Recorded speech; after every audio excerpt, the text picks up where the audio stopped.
¿Cómo pasas de ser el hombre más temido del octágono a no poder hablar con claridad ni caminar sin que te tiemblen las piernas? Chuck Liddell ganó 21 peleas, 13 por nocaut. Noqueaba con una sola mano. Era campeón del mundo. Era el tipo que mirabas a los ojos y te congelabas.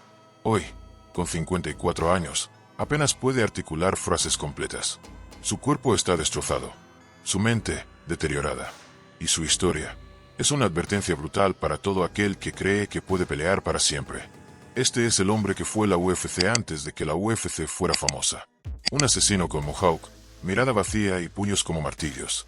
Pero también es el hombre que no supo parar, y ahora paga el precio más alto. Vivir atrapado en el recuerdo de lo que fue. Quédate hasta el final de este vídeo si quieres entender cómo una leyenda se destruyó a sí misma mientras todos los demás aplaudían. Chuck Liddell no era cualquier peleador. Era el peleador. El primero que llenó estadios. El primero que hizo que los fanáticos casuales se convirtieran en fanáticos de por vida. Cuando caminaba hacia el octágono con DMX sonando de fondo, sabías que algo brutal estaba por pasar. Su apodo no era casualidad. El hombre de hielo. Porque no sentía. No temía. No dudaba. Durante años, fue invencible. Su estilo era único. Manos bajas, barbilla alta. Cero miedo. Y, aún así, nadie lo podía tocar sin recibir una bomba en la cara. No hablaba basura. No necesitaba teatro. Dejaba que sus puños hablaran. ¿Quieres entender qué tan bueno era? En su mejor momento, noqueó a Tito Ortiz. Luego lo volvió a noquear. Después aplastó a Randy Couture. Y luego a Babalu. Y luego a Jeremy Horn. Cada uno, más rápido que el anterior. Pero aquí no hay cuento de hadas. Porque esa misma mandíbula de acero que lo hizo invencible, fue la que, años después, lo arrastró al suelo una y otra vez. Hasta convertirlo en un hombre irreconocible. Chuck no solo peleaba, vivía para pelear. Desde los 12 años ya entrenaba karate. De adolescente, ya peleaba en bares de California como si fuera un deporte.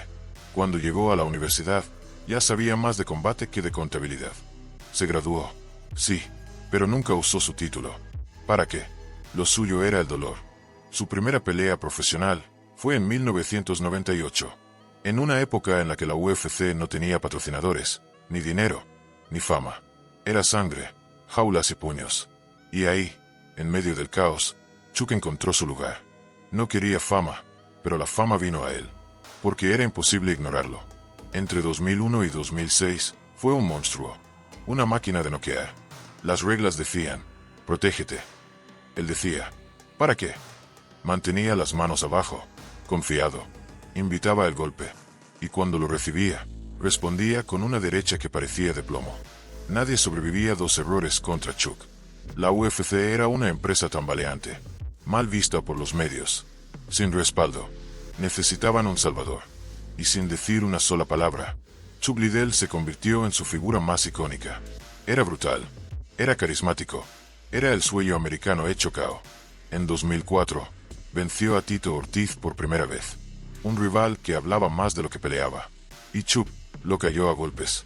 En 2005, noqueó a Randy Couture, se convirtió en campeón mundial de peso semipesado. Desde ahí, fue un reinado de terror. Cada pelea suya era un highlight. Cada knockout, un momento viral antes de que existieran los virales. Las ventas de pay-per-view se disparaban. Su cara estaba en todos lados, programas de TV, series, comerciales, hasta en Entourage. Era más que un peleador. Era una celebridad, un símbolo, un ídolo. Pero con la fama llegó el problema. Las fiestas empezaron. Las entrevistas. Las alfombras rojas. El entrenamiento empezó a volverse opcional. Las noches largas se hicieron rutina. Y aunque él lo negaba, el hambre de antes ya no estaba. Ya no peleaba para sobrevivir. Peleaba para mantenerse visible. Y entonces, el hielo empezó a derretirse. 2007. Revancha con Rampart Jackson. Una pelea que prometía cerrar cuentas pendientes. Pero lo que cerró fue el mito. Rampart lo noqueó con una brutalidad que hizo que el público se quedara en silencio. Chuck cayó seco. Brazo estirado. Ojos perdidos. No se movía. Ese fue el primer gran aviso. Ya no era el mismo. Y sin embargo, no se detuvo. No podía. Él mismo lo dijo. Fighters fight. Eso es lo que hacemos. El problema es que mientras él peleaba con el corazón, su cuerpo decía basta. Su mandíbula ya no aguantaba. Su velocidad se había ido. Pero su ego todavía creía que tenía 30. Después vino Kate Jardine. Perdió. Luego Rashad Evans. Y esa fue una de las peores imágenes en la historia de la UFC. Chuck persigue. Rashad lo mide. Y lo apaga con un solo golpe.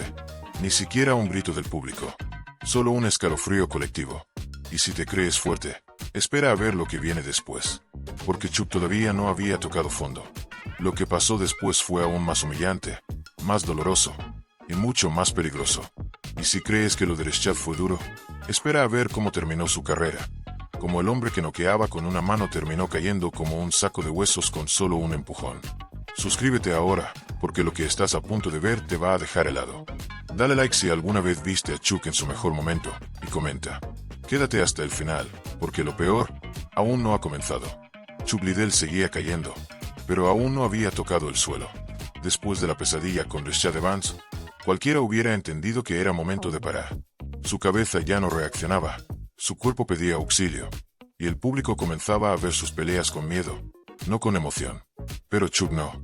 Él se miraba al espejo y seguía viendo a Lizeman, al asesino, al campeón, a ese guerrero que nunca retrocedía. Y eso fue lo que lo terminó de destruir. Un año después, volvió. Esta vez contra Mauricio Sovun-Rua, uno de los strikers más letales del momento. Muchos dijeron, si pierde otra vez, se acabó. Esta vez no se levanta. Y tenían razón. Chuck empezó bien. Rápido, suelto, como si estuviera recuperando algo de su antiguo fuego. Pero fue solo un espejismo. Bastó un cruce limpio, un solo golpe de Sovun, y Chuck cayó como si le hubieran quitado el alma. Rodó contra la jaula. Quedó tirado, inerte, brazos sin control, piernas cruzadas. El tipo que antes noqueaba con una mirada, ahora era noqueado sin aviso. El mundo entero lo vio. Y esta vez, no hubo aplausos. Hubo silencio.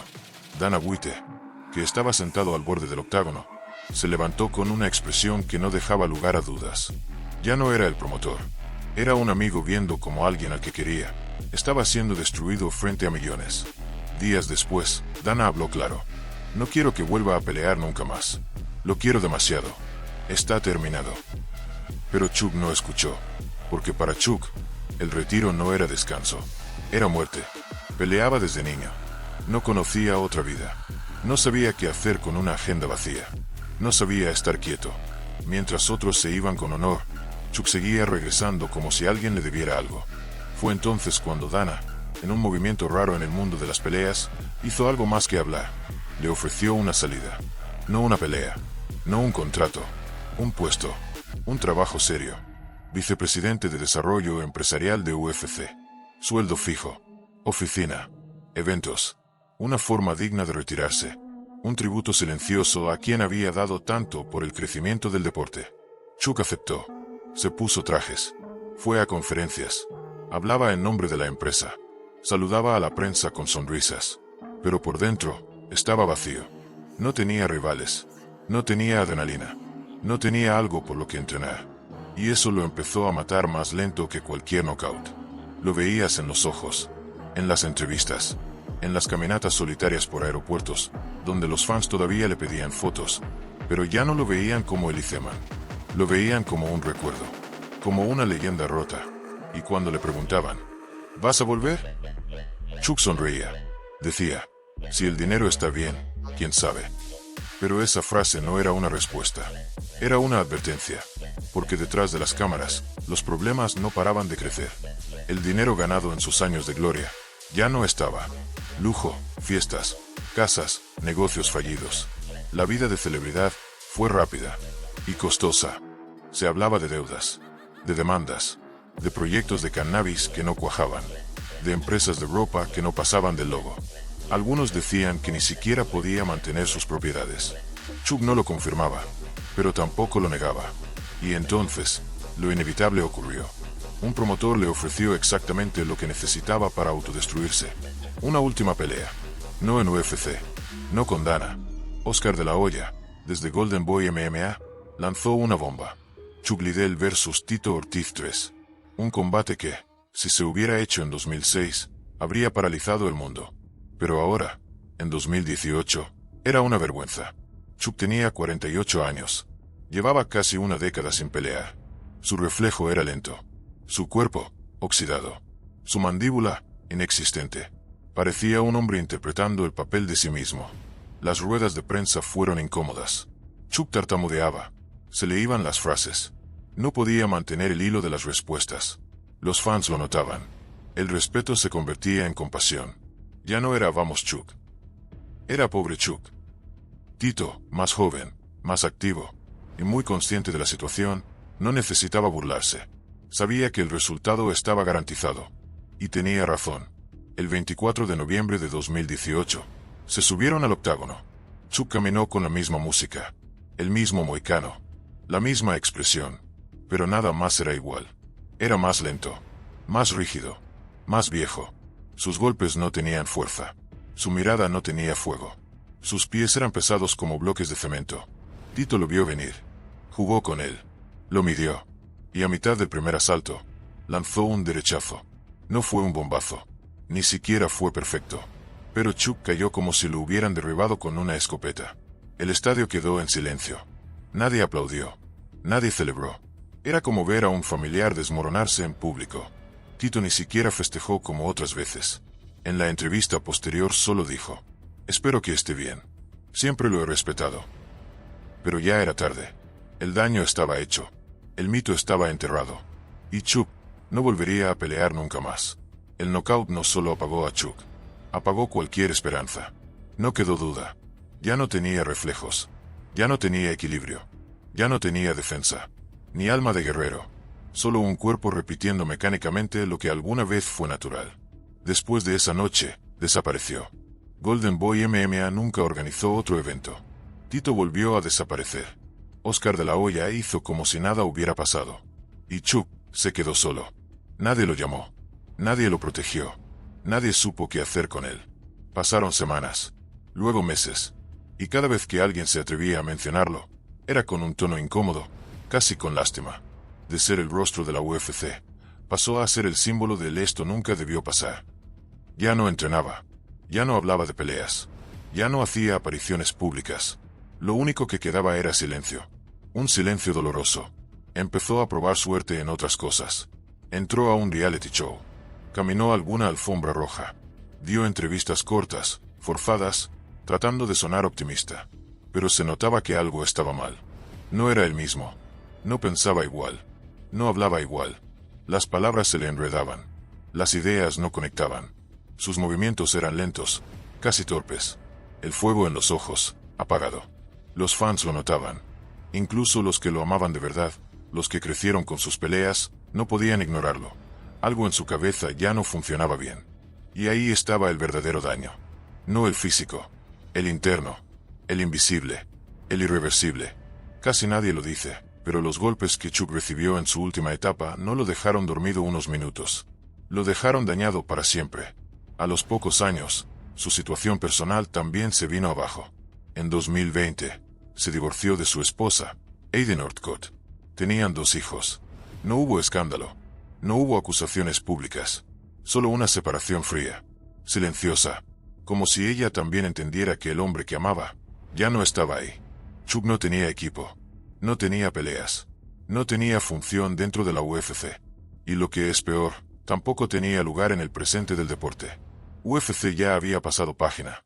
Las nuevas estrellas brillaban. McGregor, Adesanya, Khabib, nombres que generaban millones. Chuck solo era mencionado cuando alguien hacía un top 10 de los mejores knockouts. Y aún así, la mayoría eran de sus derrotas. Pasó de ser el héroe a la advertencia. La empresa para la que dio su vida ya no lo llamaba. Y Dana White, aunque públicamente seguía hablando bien de él, nunca volvió a ofrecerle un puesto estable. Ya no había contrato, ni oficina, ni sueldo. Solo apariciones puntuales, si lo invitaban. Chuck intentó mantenerse visible. Subía vídeos a Instagram, entrenando solo, golpeando el aire, levantando pesas. Pero algo no encajaba. No había entrenadores. No había compañeros. Solo él, en una habitación vacía, pegándole a un fantasma que solo él podía ver. Algunos decían que estaba preparando algo. Un nuevo proyecto. Un negocio. Una marca de ropa. Un podcast. Una empresa de cannabis medicinal. Pero nada prosperaba. Todo se quedaba en ideas, en titulares que desaparecían en días, como si incluso los intentos por reconstruirse también se desvanecieran. Y entonces, el silencio se volvió costumbre. La gente dejó de buscarlo. Los medios dejaron de entrevistarlo. El público dejó de esperarlo. Y Chuck, el mismo que hizo temblar jaulas con los nudillos, ahora vivía en el olvido. Chuck ya no entrenaba. Ya no hablaba de peleas. Ya no tenía rivales, ni equipo, ni propósito. Solo quedaban recuerdos, y un cuerpo que no podía seguirles el ritmo. Intentó mantenerse visible. Subía vídeos golpeando el aire, solo, en un rincón. Pero ya no era inspiración. Era nostalgia. Dolía verlo. La leyenda se había convertido en un hombre que vivía en las sombras de lo que fue. La UFC había seguido adelante. Los fanáticos también. Chuck quedó atrás. Sin tributo. Sin despedida. Sin legado vivo. Solo apariciones ocasionales, cuando alguien decidía recordarlo. Y lo más triste de todo es que él nunca supo parar a tiempo. Porque cuando la pelea es tu identidad, dejar de pelear es dejar de existir. Si esta historia te gustó, suscríbete ahora. Dale like si alguna vez gritaste con un knockout suyo o viste alguna pelea suya. Y comenta que otro peleador merece que contemos su historia como se debe. Porque las leyendas no mueren de un golpe. Mueren cuando el mundo deja de recordarlas.